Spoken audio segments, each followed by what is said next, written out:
All right, Karl, 6 under today, 18 under in solo at the top of the leaderboard. How are you feeling after 54 holes? Feeling pretty good with the position I'm in. I wish my stomach felt a little bit better, but it is what it is. We got one more day to just battle through it. What's going on with the stomach? I've lost a lot of weight this week. I don't know what's going on. Just like it feels like it's shrinking on me. And then a handful of guys this week said they've played here at college events before. Have you been to this course before? No, first time. Event? No. Yeah. What's your take so far on Grand Reserve? I think it's nice. I think if you just put it in play, it's pretty simple from there. I think you can give yourself a lot of good looks. Lifting in place was nice the first 2 days. Wish we kind of had it today. I got a few mud balls, but it's fun. You can make plenty of birdies, but you can also make some mistakes if you're not concentrating enough.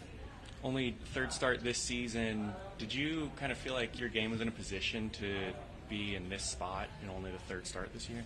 Definitely. I think first week out in Mexico was a little rusty coming back after 3 months, and last week it felt like I played really well. I just had a bad putting day, and then this week it just kind of feels like I'm rolling that over with a little bit better putting performance so far. And then you mentioned being out for a few months there. Can you kind of talk us through the injury, what you're dealing with? Yeah, I was in Australia for the Oz Open and had a nagging back thing going on through there and decided to get an MRI. Got diagnosed with a stress fracture, which was unfortunate, not good news when you want to start the season. But ended up just being a disc bulge after a reevaluation, so we were able to get back on the horse a little bit sooner than expected and start in Mexico instead of Valspar. So I missed a few events, but glad I got these ones in. What was the rehab like? Was there any sort of procedure, or was it just kind of physical therapy? I wasn't doing anything for a month, probably just sit in the room, housekeeping.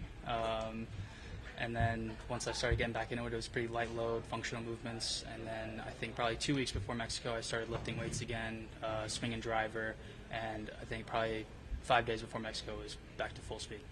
And then your amateur career decorated, and then Korn Ferry you won last year, and then doing well on tour this year. How challenging was that month stretch where you can't do anything, you can't play the game that you've been training to do? It was tough. I mean, there were courses that I was looking forward to playing to start the season. It was pretty tough news to hear back last year, especially when you work so hard to get your card and then you can't play the first few events. But we dealt with it, is what it is, and just tried to get ready for when I could play. Are you surprised at all? Like last year with Korn Ferry Tour, you won in your fourth start, off to a hot start, and now you're looking like right now the leader heading in the final round, your third start here. Do you feel surprised at all? I don't feel that surprised. I feel like my game's gotten a lot better over the years. I think playing so much out of college on the Korn Ferry and then just a lot of competitive golf, it just has sharpened me up a lot. I've been really true to the process, and seeing it pay off so far at the moment is nice. And I believe you made only 10 starts last year at Korn Ferry Tour, so not very long, not even a full season under your belt. What were some of your takeaways turning pro in those 10 starts that you learned that you can kind of bring into your first season on tour? Yeah, I think starting on Korn Ferry, I had to eliminate the big miss. I had to just find something that I could put in play. I think limiting the amount of bogeys and mistakes that I was making, still kind of rusty coming into the week, making a lot of mistakes at Cognizant in Mexico.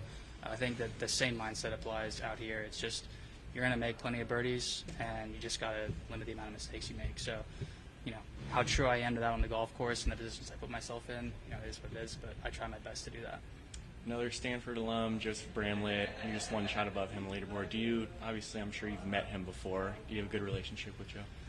Met him a few times at Siebel, which is our practice facility back at Stanford. Haven't played with him before or out here, so good to see him at the top. Way to represent, but just a few light interactions back at school. All good. Thanks, Karl. Good. Thank you.